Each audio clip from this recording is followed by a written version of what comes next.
se plave. Ma srce moje ne budi luda, bit će nam bolje 100 puta na zadnjem sjedištu moga auta.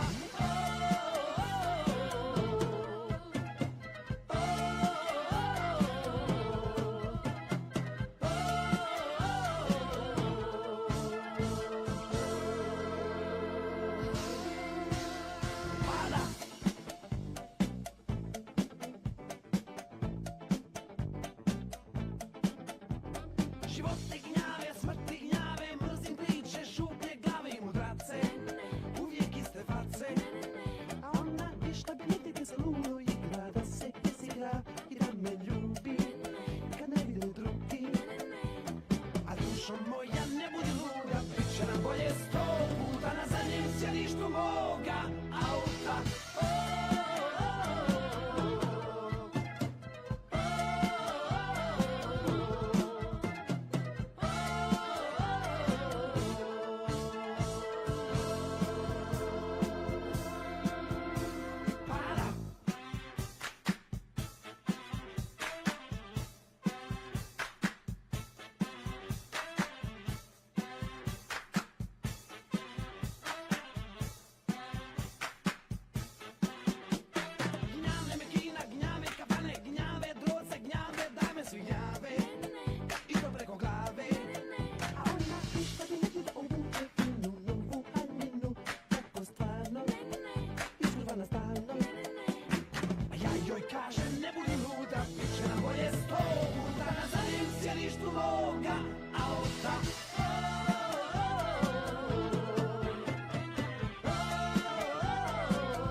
Prodali su naše snove, Judini sinovi,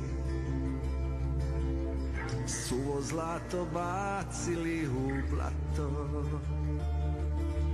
Buđenje je bilo tako lijepo, možda prekasno, i nevinom krvlju plaćeno. Ej, umorna zemljo izmučena, ima li još tko umrijeti za te?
Hey yo!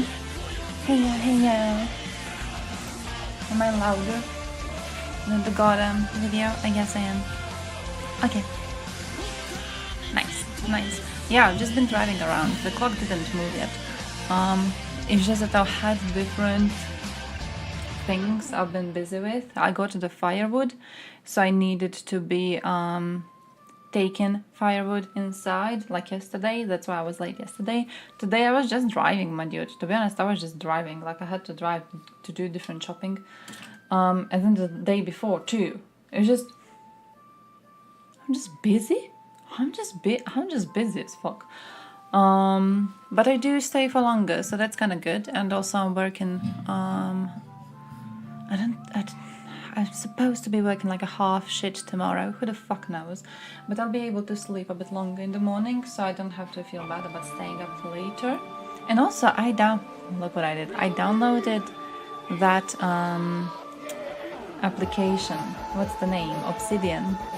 I got Obsidian yesterday. I saw it on Destiny stream, and it looked so cool. And you can make like your own little Wikipedia with it. You know how cool it is?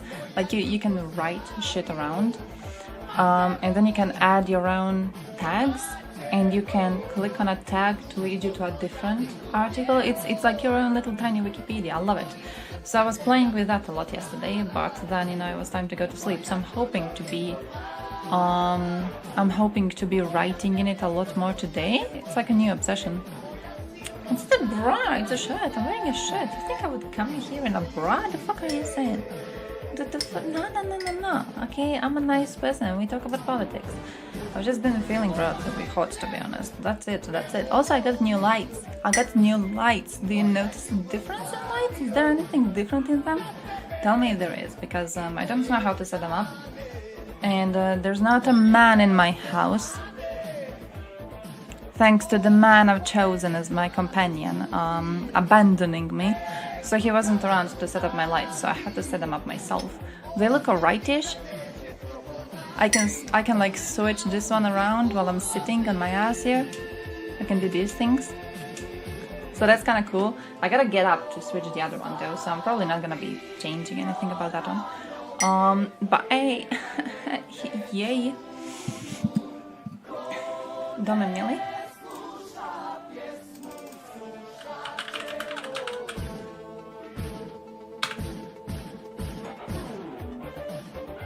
Oh, this one?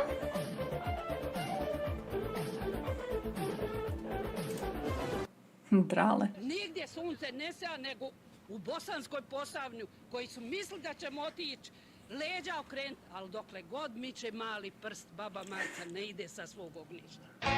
I love her. Cute. I love her. Nice. Playlist chat indeed. But hey guys, how are you doing? Have you been following the news? Have you seen what's going on? Have you seen what's going on in Croatia? Croatia has had two huge news today coming out about our political situation. So we're gonna go through Croatia, we're gonna go through Russians attempting to do elections and then failing miserably because they are Russians and they fail at everything they touch. And what else? I had something else that I wanted to look at. Oh, watched part of the Finkelstein debate, not the entirety of it.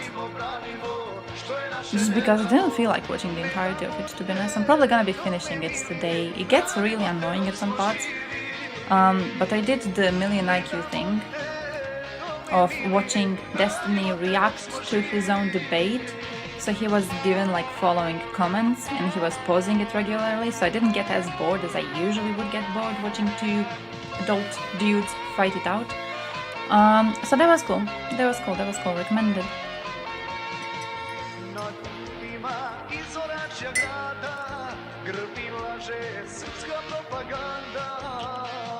You can't know the lyrics. By the way. You don't deserve them. Yeah, it's very annoying listening to him. He's very annoying to listen. Not just is he very annoying to listen to. If that man were a Twitch political streamer, I feel during debates, the way he does debates, he would get eaten alive.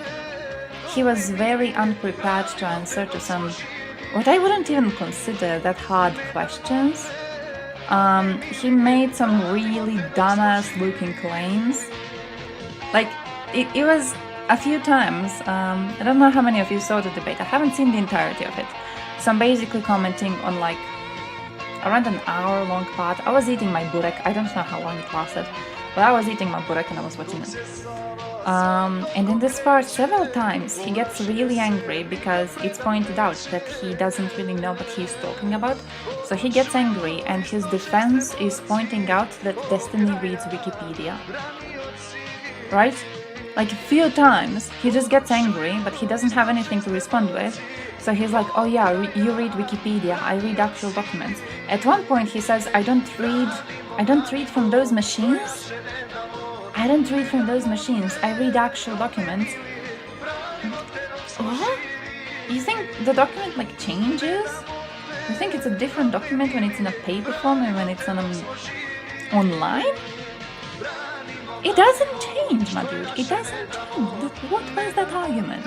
Actually, I feel like I know what that argument was, because for him, the fact that he like read the actual document, it inherently has more value, despite the fact that because he only allows himself to read the actual documents and not really to save the online version to look at it every once in a while, he pulls the document from memory. Right? That's what he's doing. He's pulling the document from his memory. He thinks his opinion has more value just because he read a document and he remembered some parts of it. And that's why so many times Destiny is able to point out that Finkelstein doesn't even like remember. He didn't remember that one specific word for like how to prove a genocidal intent. He didn't remember reading it in a document that he himself brags about reading. Right? It's because he refuses to use machinery. He could have just reminded himself. He could have just looked it up. He doesn't want to look it up. First 2 hours, I didn't start from the start. I just joined Destiny stream after we ended. I don't know where he was at viewing it. I know it wasn't the start immediately. Hey, yeah, the best maybe indeed. Hey yo. Military mass to attack Suwalki Gap in around 6 months or so to cut off land connection Baltics from the rest of NATO. Oh, well look, I'm hoping that in 6 months or so there's no Russia to be planning this attack in the first place. So let's be hopeful on that. Let's be positive, my dude, let's be positive. Wait, I gotta pause my song gives. Oh nice, I got more song gives. That's amazing. French resistance song? Bro. Ils se sont enfuis dans la nuit pour ne pas aller en Allemagne, quittant leurs parents, leurs amis, se cachant dans la montagne. Man, Servir le pays. and it is positive to say Russia will not be existing. That is me being positive. Me being positive is saying they will not exist in 6 months to do the attack in the first place. Me being negative is saying that not only will they exist, but they also will do the attack, and then NATO is going to respond slowly, seeing a lot more casualties than what, you know, could happen if we were smarter. We can avoid a lot of bloodshed if we respond properly to the threat. So it hurts that we are refusing to respond properly to the threat. Yes, there are new Russia attacks today. There has been an attack on Odessa. Last time I checked, there were lots of civilian victims. There's a word for this in English. They hit the scene and then they waited for the first respondents to come and help people, and then they hit it again. They intentionally hit it again. They killed people who were part of rescue crews coming to help civilians that were hit. So, yeah, new attack, fuck them in the ass. No, not the first, definitely not the first time, it's just, heartbreaking, absolutely heartbreaking. Tallinn, Riga, Vilnius, Oblast of Russia. Hey, my man. Positivity, alright, positivity. They are not going to be existing. enough for them to attack the politics, positivity. Oh, I did see the Discord clips. Can't wait to watch the rest of the debate, because I saw the clips and then I saw like around an hour while I was having dinner. An interesting situation overall. An interesting little thing. I don't know. Like, I'm trying real hard to not be too much of a destiny simp when it comes to that. I genuinely think that he has had more information during that whole thing than, well, everyone else joining. I think man is a fucking nerd, alright? I don't know how he remembers the amount of shit that he remembers. But he was just constantly spewing shit and historical events and then connecting all of them. Like, if you just wrote down everything that he says at the time that is like a historical event I don't know about, I feel you would have enough things to research for at least a year. It was impressive. Estonia? Oh, I don't even know. Oh, I don't even know. Let me look at it. Oh yeah, he didn't get a lot of chances to talk. When he did get the chance to talk, he was great though. But he didn't get a lot of chances to talk, let's be real there. What did I want to Google? Estonia.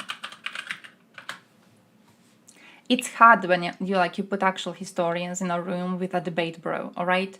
It's hard to make them cooperate with each other. So far, it was an enjoyable watch to some point. I do wish the debate wasn't 2-on-2. I don't know if I enjoy that sort of a dynamic.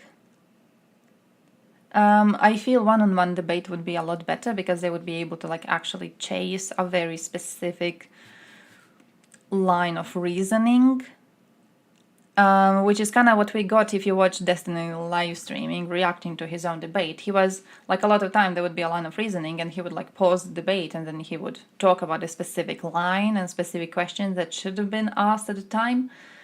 I feel you see that more in one-on-one debates when it's more also of a group. They kind of easily abandon certain topics because someone else jumps in with their own point, and then it's all wishy-washy. I'm not really too much a fan of that. I shouldn't have just wanted the news now. What am I doing? Doing 0 IQ. Okay, let's go.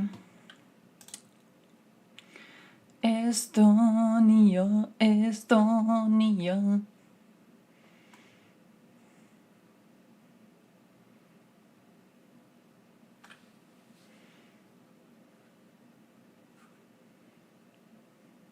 I'm seeing mostly alright shit.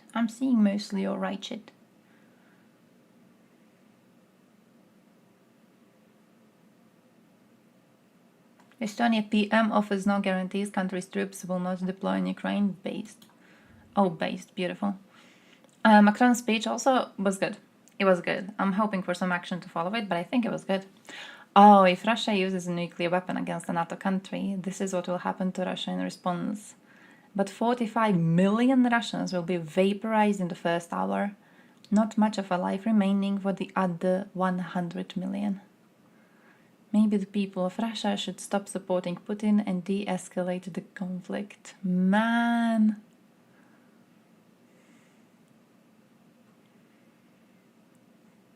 Just man, what the fuck?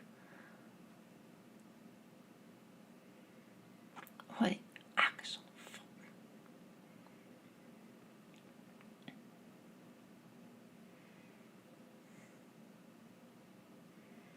I feel at the point of a nuke being used, we might actually see NATO respond to some extent. Some proper extent. Is it Chelyabinsk? I guess? No one wants this, definitely. It's not an outcome anyone... Oh, here it is. There was something similar. I think no one really wants to see nukes used at all. It's just... I welcome the situation we are in right now, where we are, oh, look, the Russians are threatening us, we can threaten back. We can threaten back. You dare to threaten us with nukes? But you're not the only ones having them. Think these posts affect the Russian people? No. No, I don't think they affect them at all. I don't think most Russians are affected in any sort of a way. I think most Russians don't know what being engaged in a nuclear war means realistically. I think we've seen a lot of them having very interesting opinions on this. No, I don't think these types of posts mean anything to them. Now, partially it could be because so far we have been kind of pushing out from a lot of our words. So there's a possibility, that they see these videos as the same shit, like, oh yeah, you're going to help Ukraine if it gets invaded. Let's see that. And then Ukraine got invaded and then we did nothing. Shit like that. We were really cowardly previously, so I think they don't really see this as a response that's going to happen. Radioactive consequences for years? Yeah, definitely true. Definitely true. It's not a future anyone wants or a future anyone should be wanting. So yeah, of course I don't hope something like that happen.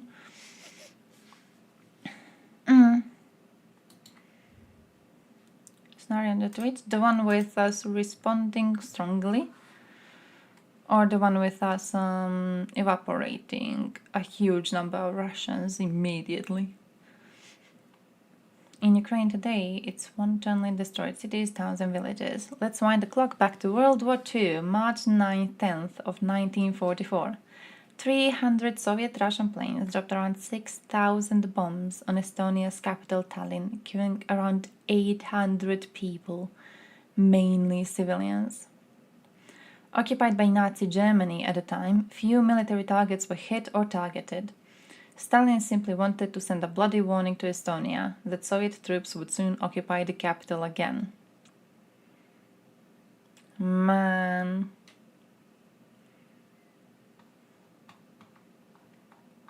Wait, Twitter?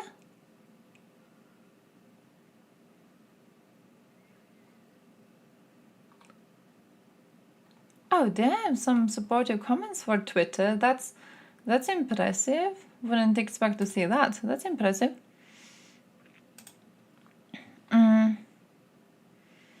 Russia is the only country that can turn America in radioactive dust. And there was parody of him going to America, Visa, where he was saying, I love America. Only one country that can turn Russia in nuclear dust. Yeah, you gotta pick who's winning. You gotta go with the winning side. Proper. Most civil humane Russian war tactics kills 800 people. Yeah, I mean, to be fair, yeah, true, proper. Considering the usual situation, yeah.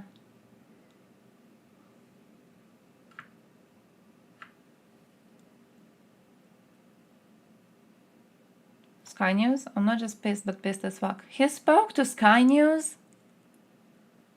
I live in a country where it's not safe to talk to the press from UK. My only reason to do so was to talk about Karamurza. You fucked me over by cutting 90% of our talk only to flash my face in a live broadcast? We have two routes. Either Sky puts the entire Karamurza block in the next spot, or I will make sure everyone knows what a propaganda shithole this place is.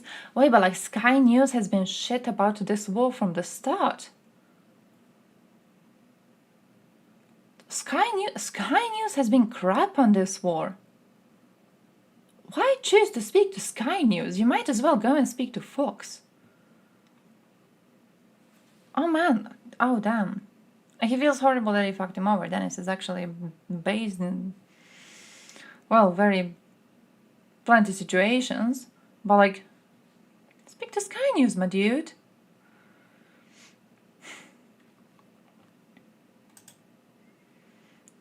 We were filling up the car at the entrance to Belgorod when we were supposed to film a new news front report when it started flying right over our heads. Thanks to the employees, we found shelter right inside the gas station. We started filming too late, but without unfortunate consequences.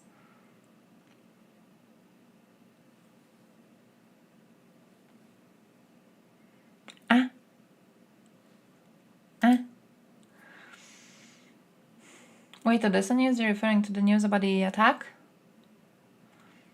Russia can't turn America into radioactive dust. There are simply not enough nuclear bombs to do it. Yeah, I think they're quite dumb when it comes to that.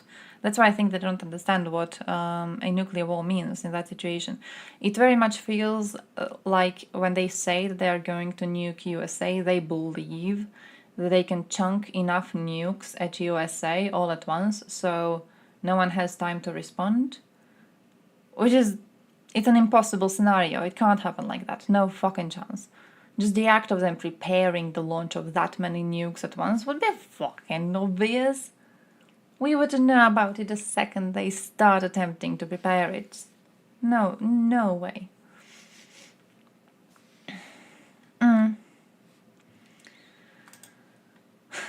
Soviets upon Germans capturing key Ukrainian Russian cities in World War II would blow up buildings with people inside regularly for their war tactics. Oh, of course. There's not even an agreement preventing Russia. I think mutually assured destruction is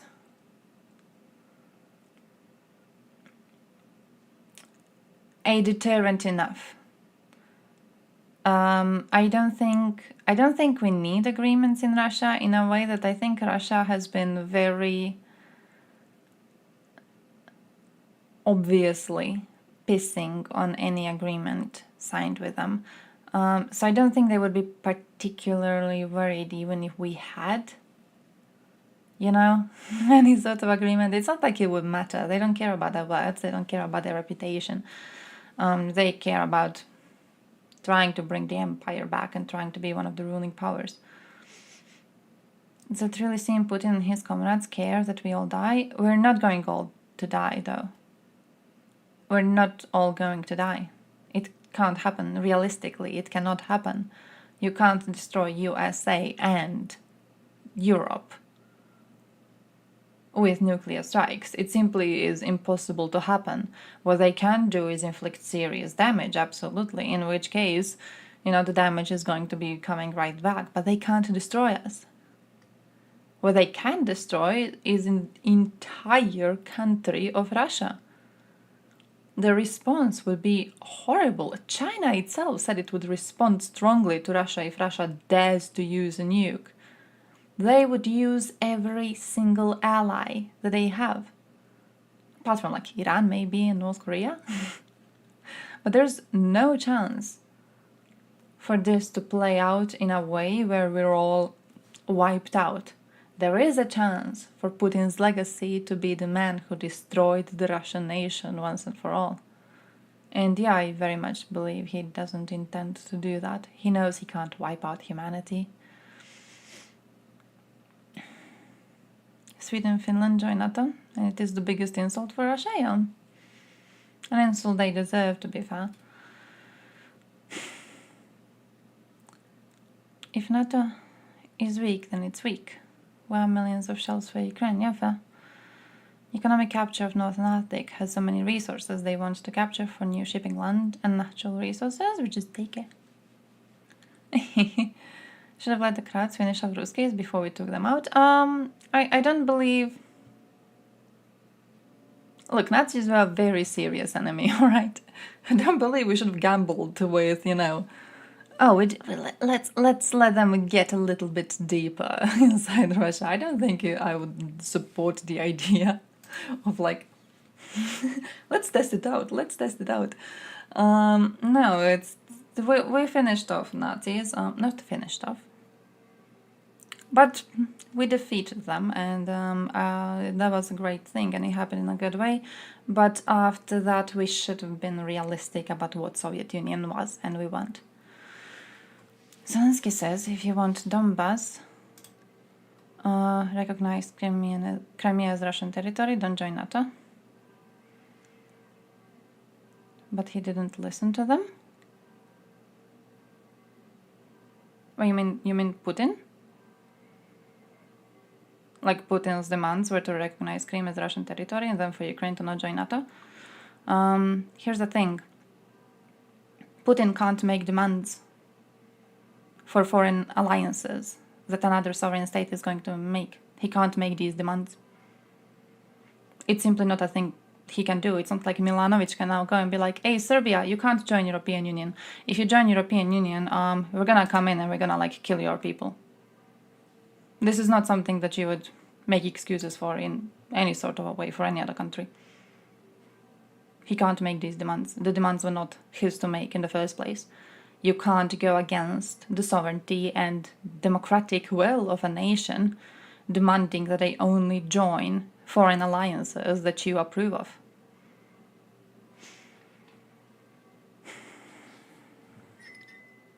If destroying Russians would mean destroy absolutely everybody, would be okay with it. Look, how did Croatia defeat Nazis? We had partisans. We had partizani, which were the popular uprising against the Nazis. Many of them later were organized and led by Tito himself. We had Yugoslavia overall, not just Croatia, because we're talking about the time we were really, really mushy. But we had a whole war crime at the field of Bleiburg, in which we executed a huge number of them. We fought them really strongly and we won. So yeah, Croatia fought Nazis on their own territory. I would be surprised if China and the others turn on the US, including most of the Middle East. Not to mention Africa will be the one that's least affected, and it's where Russian propaganda and mindset is ruling currently. I don't think we can take out all of Russia and probably not Putin. The thing is, you don't need to take out all of Russia. You need to take out Moscow and St. Petersburg. You don't need to take out all of it. You don't need the entirety of it. You need 2 cities. That's that. You need 2 fucking cities. We don't even have to threaten them with attacking all the other ones. We're gonna get 2 cities. That's that. It's very possible to destroy the entire Russian nation by hitting 2 cities and 2 cities only. The minorities are not going to be forcefully held together by fearing what? Rubble that's left of Moscow? It wouldn't work. Putin doesn't want this on this doorstep? Yeah, no one should care. It doesn't matter what Putin wants or doesn't want. Ukraine is a sovereign country, and the people of Ukraine are free to make their own decisions about what foreign alliances they want to join. And if Putin is willing to go and invade Ukraine for making foreign policy decisions that he himself disapproves of, we should be responding to him by evaporating every single soldier he sends into Ukraine. That's what we should have done the second Gherkin entered Crimea. Should have immediately vapored him. We didn't, and now we're reaping the, consequences of being cowardly and allowing ourselves to think we can negotiate.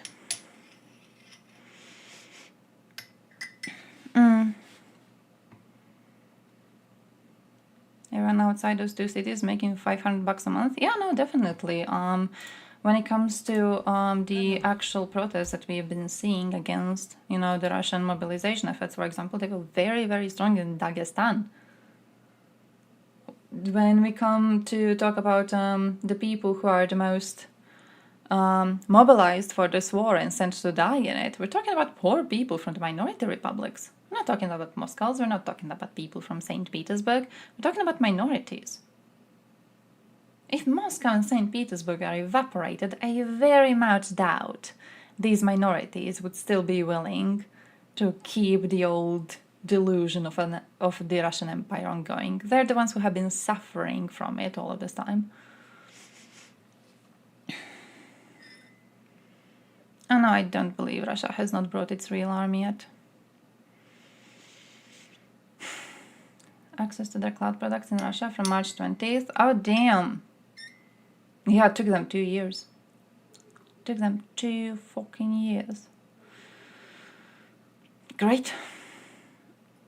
When will Ukraine reach Crimea? Oh, I'm not really a person making military predictions, military guesses. I think if you want analysis of actual military conduct, there's a lot of people who have way more expertise in the conversation than I do. What I can tell you is that I hope it's going to happen as soon as possible. I hope the casualties on the side of Ukraine are going to be as low as possible. And I hope for the exact opposite when it comes to Russian casualties. I hope they lose as many men as we can make them lose.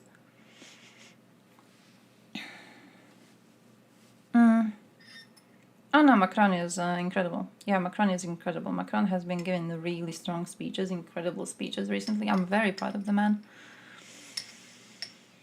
If only Russia wasn't a dictatorial, authoritarian, fascist hellhole. No, definitely.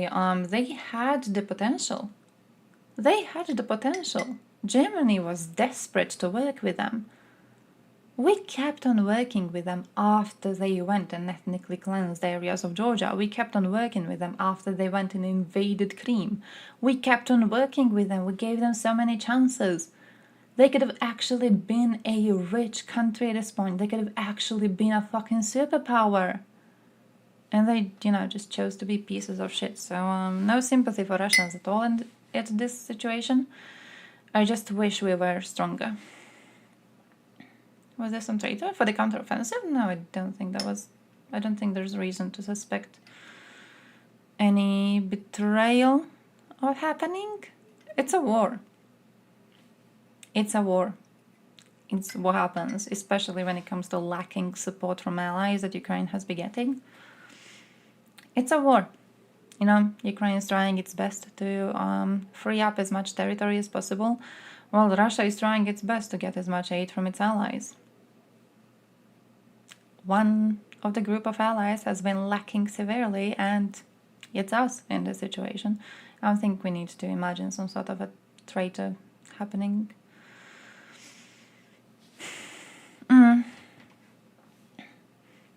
France is leaving the US with their dick in... Oh, France is doing incredibly recently. I can't believe that a Frenchman is leading us.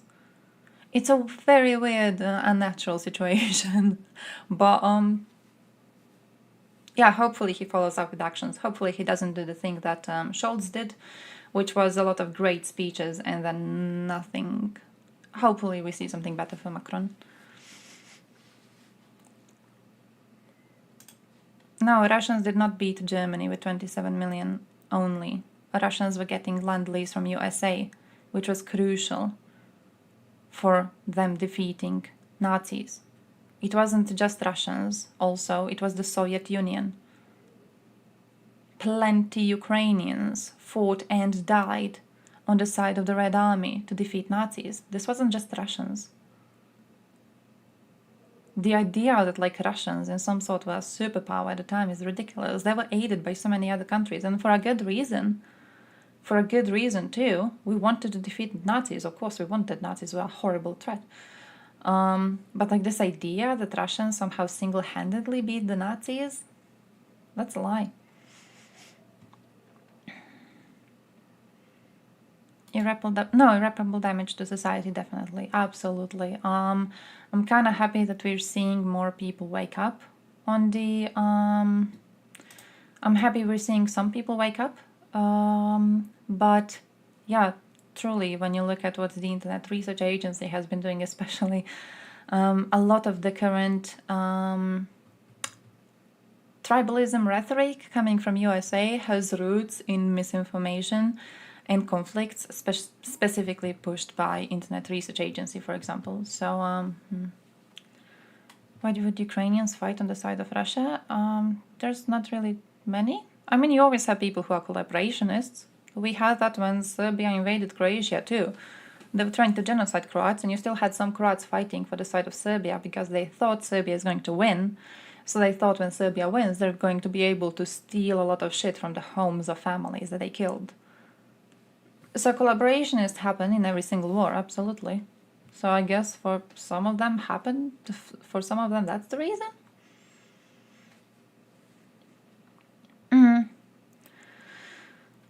Try sending Moscowitz and St. Petersburg Zoomer whites to fight in numbers? Yeah, no, absolutely. Absolutely. They've been spared from this, and for a good reason. Putin knows that if he loses the support of those fuckers, he might actually see enough rumbling in Russia to at least, have to replace himself with... What's the name of that dumbass woman who might be replacing Putin? He'll have to replace himself with someone else in the same exact position to calm them down. I don't think he would do something as drastic as stopping this war, but he would need to play along a little bit. Wait. UK declared war with us when Finland defended against Soviet invasion. It's... I remember reading an analysis around the start of this war, which was that one of the most important stories to be destroyed during this is going to be the story of Russians being the good guys in World War II, right? Because there's always this idea that like Russians defeated Nazis, which it was the Soviet Union. Again, it was the Soviet Union. People often talk about collaborationists in Ukraine. They fail to mention that Ukrainians also fought on the side of the Red Army. They mention Russians as the ones fighting off Nazis, while failing to mention that Russians had collaborationists with Nazis too. Right? It's like a very specific imagery where everything good that the Soviet Union does was ascribed to Russia, and everything bad that Soviet Union did was ascribed to someone else. It wasn't Russians. And this rhetoric is going to be dying, and I'm very happy to see it go. I am very, very happy to see it go.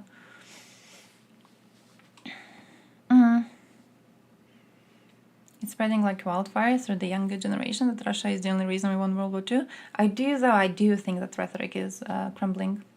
I see it getting destroyed more than I see it being spread around, to be completely honest.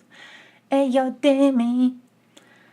Police officer standing by admiring a woman pouring paint into the ballot box in cream. He made sure she could take her time to finish her job and her effort to sabotage today's Russian presidential elections. Oh, damn.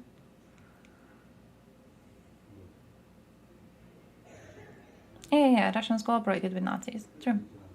Russians cooperated with Nazis until Nazis invaded Soviet Union itself. They went and invaded Poland together with Nazis. They cooperated still at that point.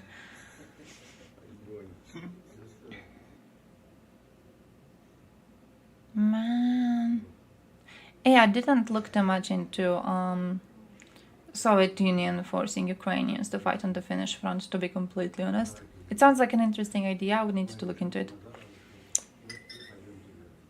Why are you bullying DB? Holy shit. That's cruel. Why are you doing that? What did my man do to you? That's cruel. That's cruel. Legion, Freedom of Russia is moving through the territory. Nice. Nice. You heard about it a few times? I'm gonna have to look it up. I didn't really look into it, to be completely honest. So I wouldn't make any strong claims. It wouldn't surprise me too much, but I wouldn't make any strong claims. Joe, we're getting deeper. How was that quote? Deeper and deeper. By the way, look, I've saved a bunch of shit. I've saved a bunch of shit burning. Finally, an interesting election in Russia. Normally, past few decades, it's been Kremlin loyalists stuffing ballots into voting boxes. This is happening in several locations across Russia. Also, save the video to watch. We're gonna be watching a video on why Russia does these supposed elections in the first place.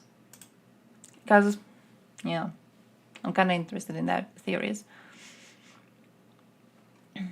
Ballot boxes are being set on fire en masse, doused with bright green paint, and the electoral process is being disrupted in various ways. Such incidents have been recorded in Moscow and St. Petersburg, as well as in smaller towns. Look at them. Look at them, they're doing something. They're doing something. How often do you see them doing something? Incredible, incredible.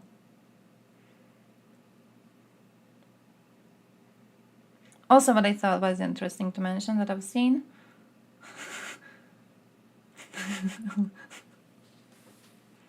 I mean, you should probably chunk a rock at a window first.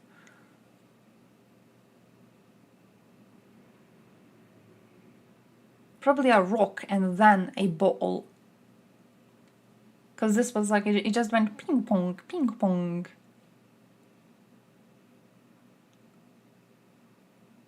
What if Russia will do the same during Ukrainian elections? What if Russia will do what?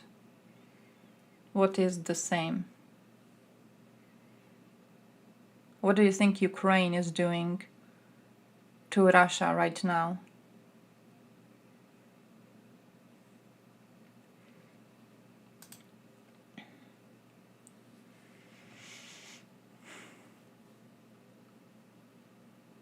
Ooh.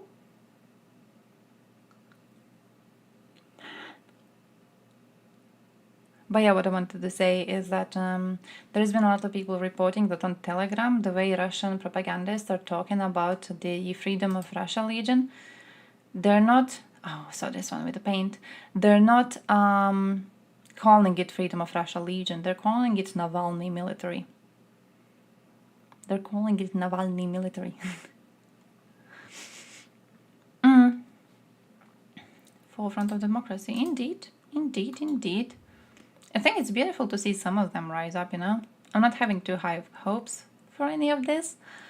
But hey, it's a lot stronger uprising that we've seen Russians do any time before, so yeah, GG, it's something.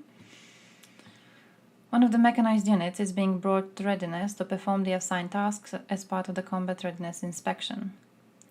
202nd Separate Mechanized Battalion of the 6th Mechanized Brigade. After the resupply of stocks, the battalion will go to the assigned area to participate in live firing drills. Oh, damn. 202nd Mechanized Battalion will continue to perform tasks as part of the inspection at the Hosky training ground. Oh, man. I wish we had like the thing with like Threads does it, but you can just click and you get the translation. I wish we had that. But oh. I don't think they're gonna dare to attack Lithuania. Do we think they're gonna dare to attack Lithuania? I don't think they're gonna have the balls to do that. Nice, another oil refinery got hit. How the Germans almost bombed Moscow out of existence because the Air Force was dog water. Guess why the Germans failed? Because 30% of USSR fighters and bombers were part of the Land and Lease Act. Oh man. Oh man. But still they could have done it themselves. Yeah, definitely. Absolutely. Land lease wasn't even needed. Man, just ridiculous. Absolutely ridiculous.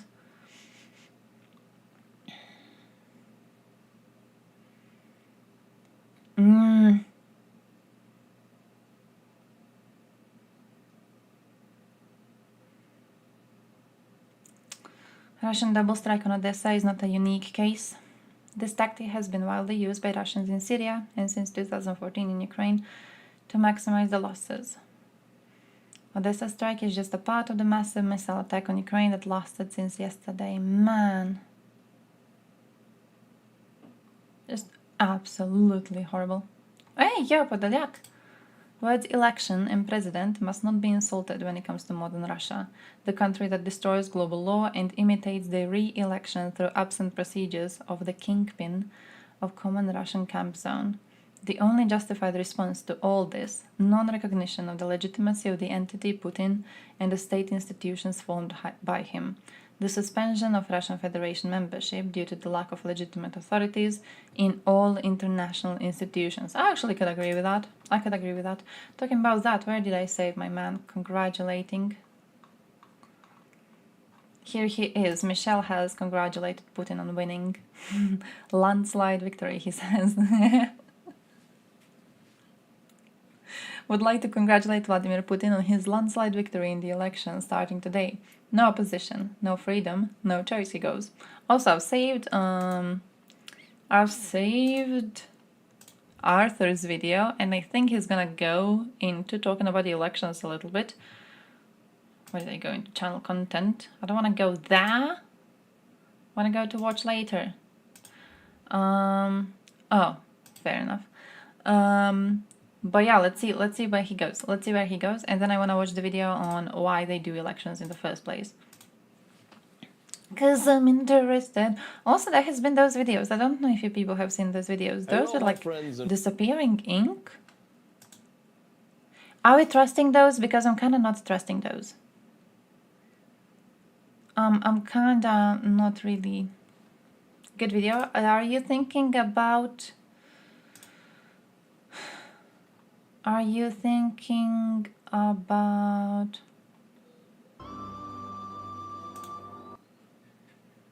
Well, it appears I'm being bullied by my own browser. This man. Why autocracies have elections? How strongmen exploit voting for their own gain? Voting, she goes. Voting. Because if it's that one, then I've saved that one and I wanted to watch it. 2 days so far and I haven't. So I'm guessing now we're actually going to be able to. Hello, my friends, and oh, also I gotta show you news about Hungary. I gotta show you news about Hungary. European correspondent published something really interesting today. What does it mean? Well, nothing for the West, but in Russia, it is the election day, the start of the election weekend, 15th to 17th of March. Putin will be elected as president once again, and I can even tell you the percentages because they have always been the same for the last 20 years. 77 something 0.7%. So no, Jack. You said, what if Russia will do the same during the Ukrainian elections?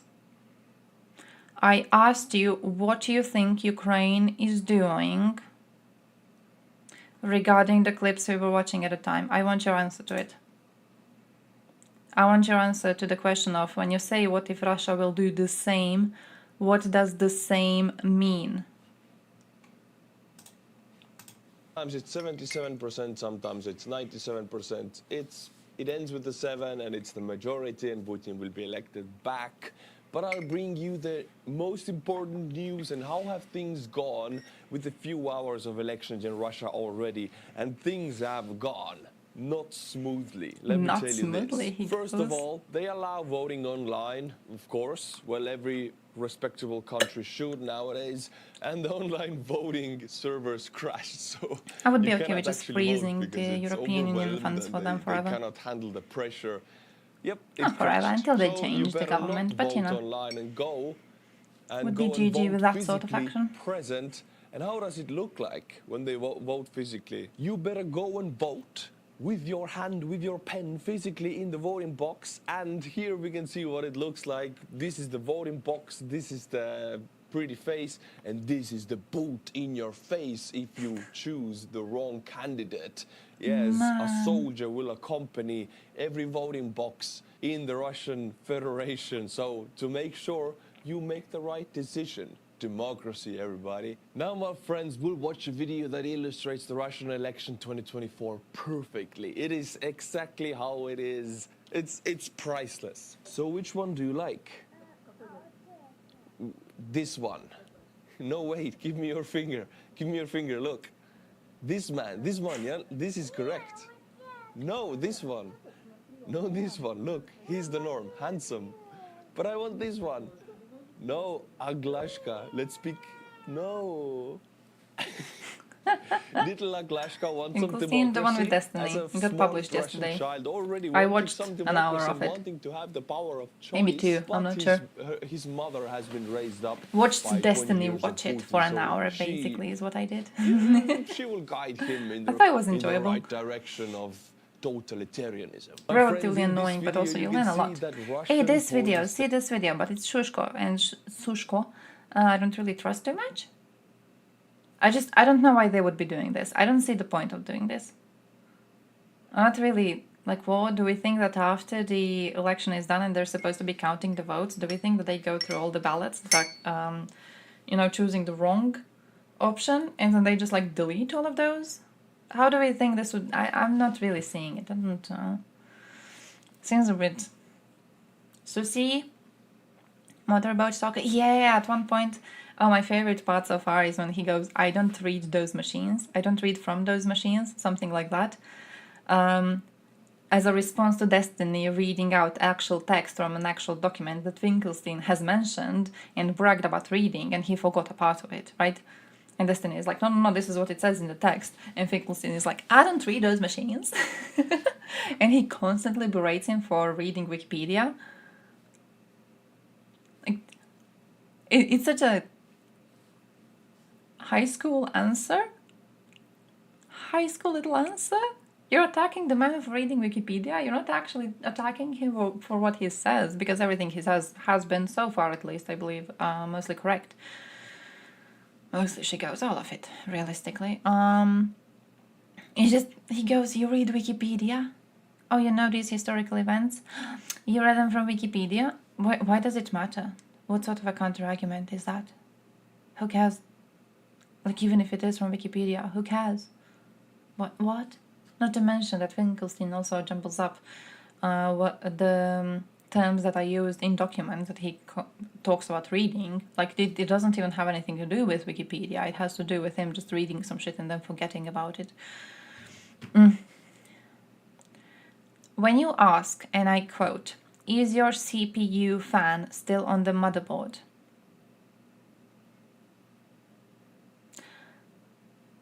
That is not English. That is technology language. I don't do that. I ain't opening up that shit. I ain't looking at that shit. I ain't thinking about that shit. The fan is where the fan is supposed to be, I assume, because the PC is running. That's as much as I know. That's as much as I'm aware of. 3 consecutive streams. Congratulations, Vicky Maxing, indeed. Yeah, non-girl questions. Come on, this is sexism. Are you asking those questions just to be able to mansplain stuff to me? Is that what you're doing? Oh, that is cool. That is cool. Can be erased with heat. The joints are on the this has been motherboard. recorded in Kursk and Rostov-on-Don so far. A This very means not that girl-friendly people vote. conversation. Then the guys who count the votes erase the ink and they can cast another vote. So I know. I mean, it's Yeah, see Russia, that. it's all It a feels sham like to too much fake of an effort, election. considering the fact we know they're not even counting the votes. Who the fuck counts the votes? No one counts the votes. Why would they be doing all of that, like deleting the ones that are wrong and putting in their own ones? It makes no They sense. don't have democracy. They never had it for the last 10 to 15 years. But the fact that they are still playing the game is like a theater for me. I'm sitting in the front row eating popcorn and seeing how they play the game of elections. This is what it is. It is Fair. all a big play sham. My friends, French President Emmanuel Macron has made a turn of 180 degrees in his attitude towards Putin and Russia. I remember the first days and months of war when it was a time of fear and uncertainty and even panic in the West. The French president was calling Putin almost every month, trying to appease him and talk to him, and he lost a lot of respect in my eyes. So up until now, the points of the French president in my scala have been very low, but suddenly a few days ago he changed everything. Suddenly, He's gonna have more this he time spoke because out people love him about more because of the Russia, war. about Yeah, could be. Putin Could be. and the Wouldn't red be lines. surprised. And his points almost entirely match the points that I have been giving on this channel for the last 2 years. So I cannot help to admire a little bit that he has the balls suddenly to speak out. I do hope these words will be followed by actions. But I will read out to you what he said yesterday in the French national television. I'll read you a very short summarizing description so you don't have to watch the whole 1-hour interview. Fair. Quoting the French president So we don't have to here. watch the Today Frenchman. we are Thank not in you, a thank situation you. where we need to send troops to Ukraine, but we do not rule out such a scenario. He has doubled down on the decision that France is ready to send the troops to Ukraine. In this case, France has no intention to go on the offensive. We will never take the initiative. This lays out the rules that in his mind the French troops would be doing defensive duties and non-combat duties, never going on the offensive. That will relieve and free up Ukrainian troops who are doing these duties right now to go on the offensive. It would be huge aid for Ukraine, and I personally would not oppose sending these troops to Ukraine. Also, I would not oppose sending Estonian troops to Ukraine because this war is not about Ukraine. It is also as much about the Western security and the world order, so we all are involved in it. There will be no peace if Russia wins, and peace Financial is not crisis, the surrender really? of Ukraine. What does this mean? Aren't you rich as like the fuck? Pope You could said probably be recently, helping and he lost all respect selfish in my little eyes, bitch. that Ukraine should Get some negotiate cash with money in your Russia account, make and you're peace. choosing to And save in it. the Pope's eyes, It's the selfish. peace is the surrender of Ukraine, and Macron right now said the peace is not the surrender of Ukraine, but peace is Matt, the Ohio, defeat NBC of Russia. vibes might That is leave in a very bit towards important destiny, get finkled. distinction. And also, Good luck. Let me know what you some thought. people in the Western Let me know what you peace thought. I for didn't know how Ukraine much you know are about the protesting. topic. No, I am not for peace I for personally, Ukraine. I am for I'm the not really victory of Ukraine a and Israel-Palestine under expert Ukrainian at all. conditions, meaning the liberation of all So I've learned a Ukrainian lot lands, of new territories, information from watching including it. Crimea, Donbas, and Luhansk. New PC would be nice. Yep, that's new. And territorial integrity. So would, and you their know what else would future be nice? accession into Helping people EU and in NATO. financial We have put too hardships. many restrictions on our It vocabulary. makes you This feel is like what you're doing a Emmanuel good Macron deed, said, and doing a I good do deed is agree. always something to be Chancellor respected. Olaf Scholz is Scholz and the Pope are on the lowest level on the respect scale in my eyes right now. They just men without courage. They're afraid. I can see the fear in their eyes. They're afraid of Russia. I don't Russia think- works with fear. They export fear. That's their greatest. Well, I weapon. don't agree with the Pope. I agree with Scholz. I don't agree with the Pope. The Pope is not a man without courage. The Pope knows what he supports. I think the Pope genuinely supports Russia. I don't think this is a situation where they have the same drive. Scholz, I do think it might be different when it comes to this, because I genuinely think Scholz does want some sort of peace to be coming as soon as possible, and I do think Scholz might be willing to force Ukraine into abandoning their own people on occupied areas in order to get this false peace. Scholz is basically the type of a person that would sign the Munich Agreement.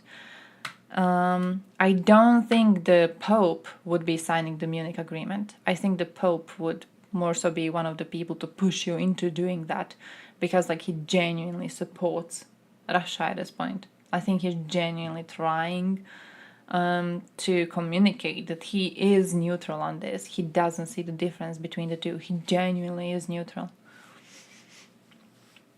Like subbing, like that too. Subbing to me is supporting a woman who's going through a lot of financial hardships at the time.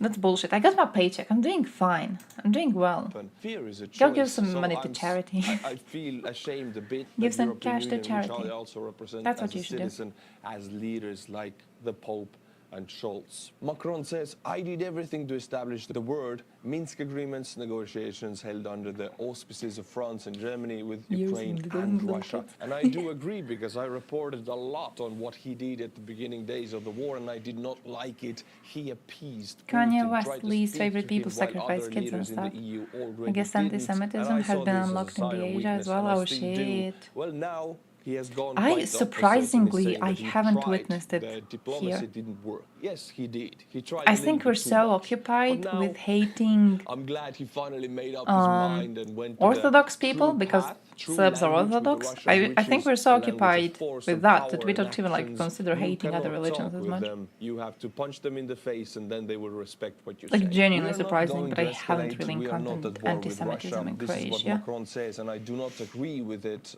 Whether we like it or not, Russia is at war with us. We are not at war with Russia. Yes, NATO is not, but Russian propaganda and people and the president believe they are at war with us, so we don't have a choice. College We mates, are classmates, yeah, effectively who knows? at war with Straight to Russia. first grade. I Imagine mean, to you're be on a fair, you're street on and a Twitch, guy so like, comes up to you I and assume starts hitting you statistically in the that's, face, and you raise up your two hands and are like, whoa, you know, whoa, it's I don't want to fight very you. I'm not likely at to war be with true, you. I don't so wanna I'm be not really aggressive. blaming you for Let's that. talk about it, and he keeps hitting you in the face. What do? Yes, some people would keep speaking, keep talking to him while taking huge punches in the face. Blood comes out of the noses, bruises in the eyes. What I would do is defend myself any way possible. It I don't might know how you not call mean it, college huge mates. aggressive When I actions go to college, against the I'm gonna other let you know. fighter, but it means defending myself 100%. And if that means that the best defense is offense, I would do that also. It's time for actions, time of words is over. Macron says we are ready to use all the resources at our disposal to achieve our goal,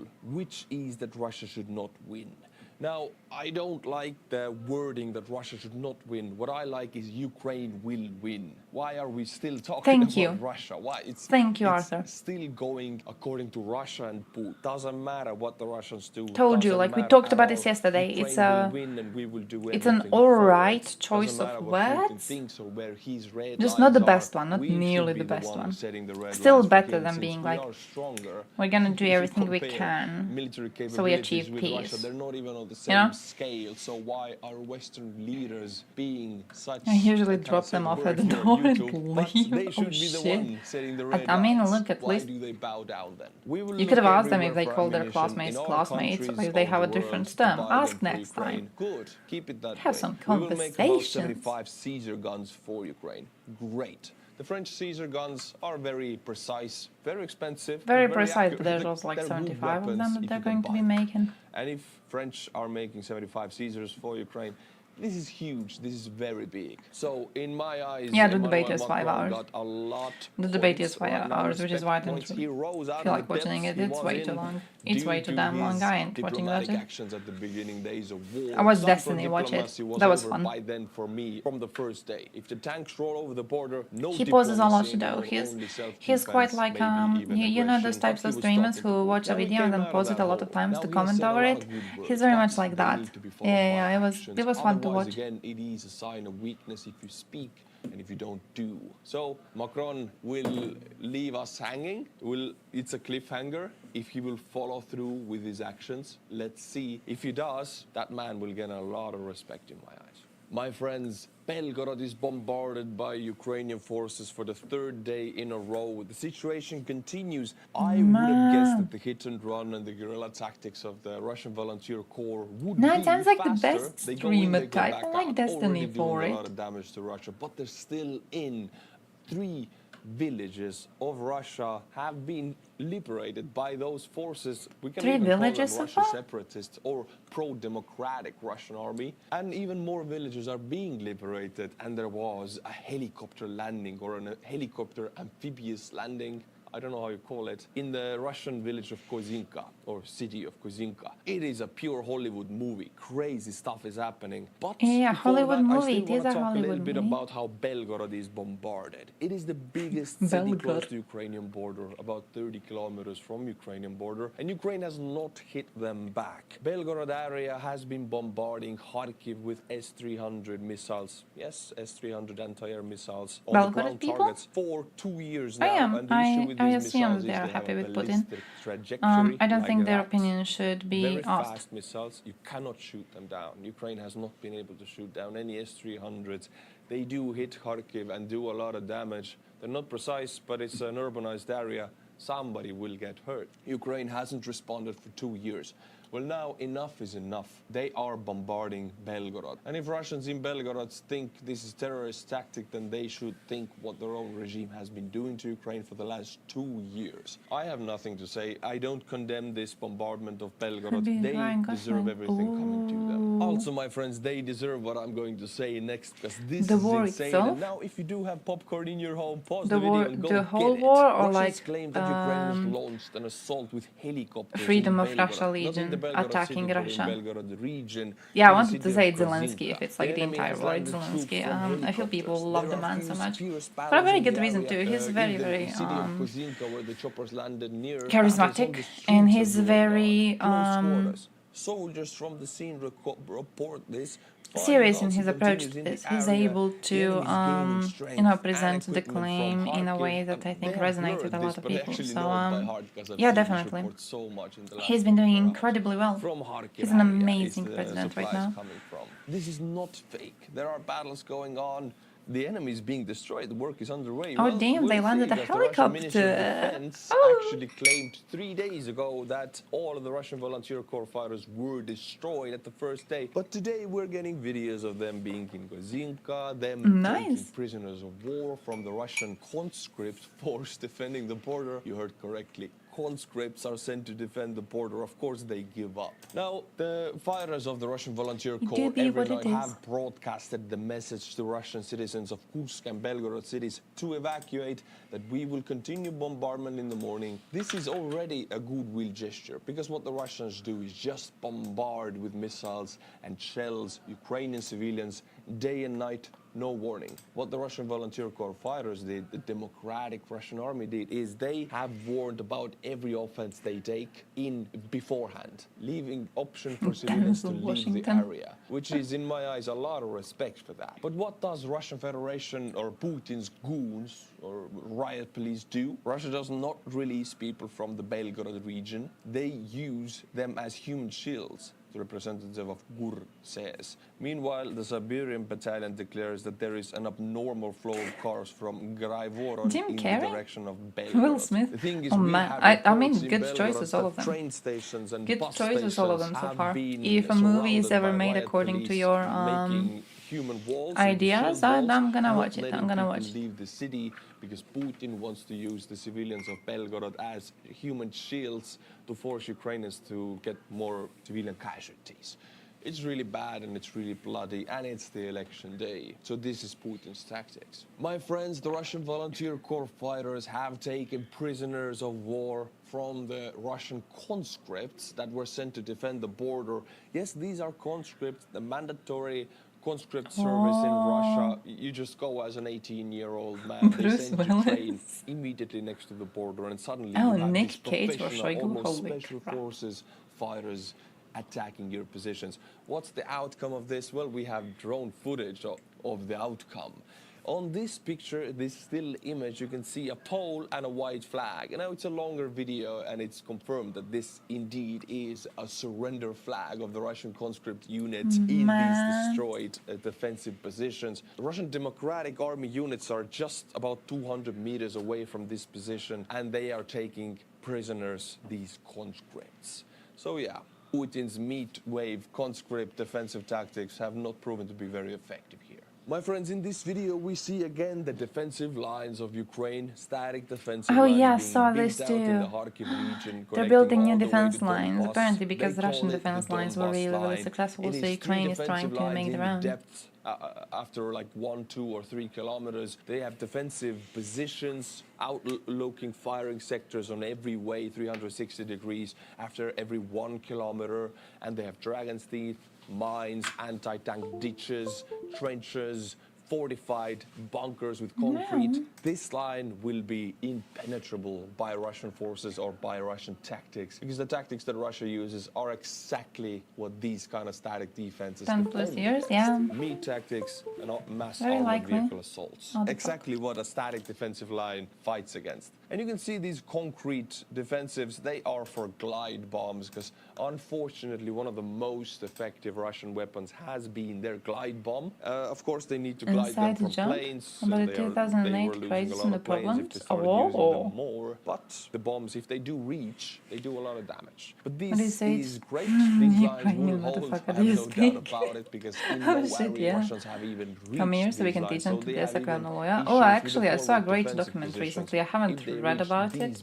I haven't read it, but I've read what it's supposed to be on. Mines, this is a Ukrainian anti-tank laying mine. And as you can see, the string makes sure I gotta say all it's the on. mine I'm gonna show it to distances you. are But it's about how what Ukrainians If you have should be 400 or 500 learning from the kilometers of different ways the defensive different areas of Croatia have been liberated, lines specifically with the comparison of Oluya you need a lot of in mines. Krajina, and then of the course, peaceful then reintegration of with Eastern just Slavonia. Soldiers, you might lose the soldiers to Russian shelling, and it takes a lot of effort and energy. This is so much easier and faster and more efficient. Also looks very cool. My friends, Looks this very is a cool satellite indeed. photo of a Russian oil refinery of Novoshatinsk. This oil refinery was mainly producing diesel products Man, for their the oil army. business Of course, is not going to be solely, but mainly for the crumbling. army. You know Now, how this good oil this is? refinery was attacked in the last Their 2 days business by is gonna be Ukrainian fucking drones. destroyed. There was a Even if huge other fire, countries will which has want now to been work put with out, them, they but will not be the owner able of the oil to. refiner, the This leader is of it, incredible news for us. reported that it suspended all activity Samuel because of the plays damage Chmobik's to the cube. infrastructure. Like the Now, cube I've mentioned it itself. many times He's before, wearing like fixing this a fat damage person takes suit, but it's a lot of cube time suit. because first of all, there's a lot of piping, a lot of wiring, a lot of tech Write that the was made script, by send West, it so to they Hollywood. can't really make it anymore. They have to import it from China. It takes a lot of time. They have to identify what has been damaged. So for months, this will probably be out of action,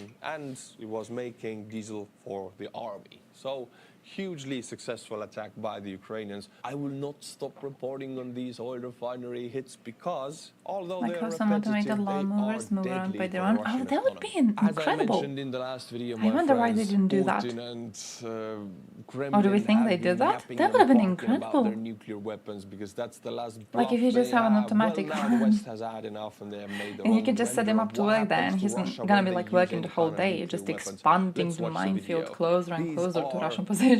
real, like real With render every single of mine, you know, he real sets it, he comes locations where back, the picks United up States another and the one, Western submarines goes, could sets it hit a bit Russia with closer. nuclear weapons and they would hit because these Where's targets the are other Tesla preset. self-driving? Oh yeah, Each there of has these been. missiles is an ICBM. I've seen some people testing it out in videos.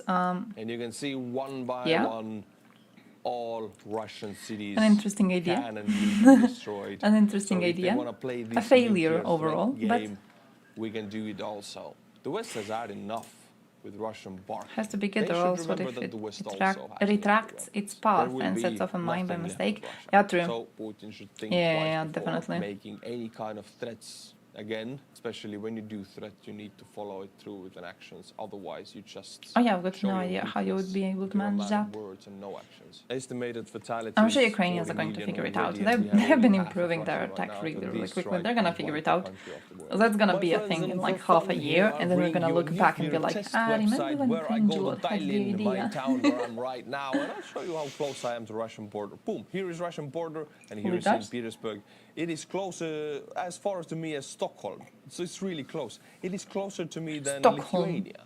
Such a small area here. And let's take a nuclear bomb and let's Oh, he's doing the nuke thing. I love that let's first of all take the website. North Korean nuclear bomb. Tested in 2013, so the biggest one that they Always have making the biggest right one because you now want to see the detonates worst case scenario. You don't want to so see the like. tiny North Korean smaller nuclear scenarios. warhead. Let's take Fat Man because this was actually used 20 Belgorod kilotons and in Kursk? Japan. Yeah, same here. And look, Same here. Still I very don't tiny. have to- Tallinn is not a big city. 400,000 people. So it's Of a hope, to be small fair. city compared to the West. And It's still, Russians. even to that city, Whenever it would you be rely not on that big. Russians Now to let's change take something. Tsar Bomba, the largest, USSR. You know, you gotta nuclear remember weapon. the That is Russians. big. But, look at that. That I'm would engulf very almost half of Estonia. That would do hopeful even damage to Helsinki. I think. that So a something little will small happen. nuclear I'm very, test very for you. hopeful, See, I am and here, yeah, and I'm still we'll doing see. this. Do you I guess see we're gonna fear know. in my eyes? No, because there's nothing I can do about it. If they decide to destroy themselves, the whole world with nuclear weapons, what can I do about it? Oh, I can yeah, only yeah, enjoy I my already seen present people moment messing with playing the around with elections, these nuclear warheads. So have fun So, and choose not to be afraid. My I'm friends, the kinda German giant of making interested weapons, in Rheinmetall, how intends they're going to open respond 4 to arms Putin announcing his manufacturing victory. plants in Ukraine. This is big. Everybody's talking Belgrade about People's opening Republic these and Kursk plants. DPR. And this is, Yeah, that too, since that I too, don't that have any too. flashy footage for you about this. It's our land nothing now, but bitch. if we look at We're gonna in make it join 5 or NATO. 10-year span, Ukraine will be the major Rheinmetall weapons intends to open manufacturer 4 of the arms European factories in plane. Ukraine. Not Germany, not Poland, but Ukraine.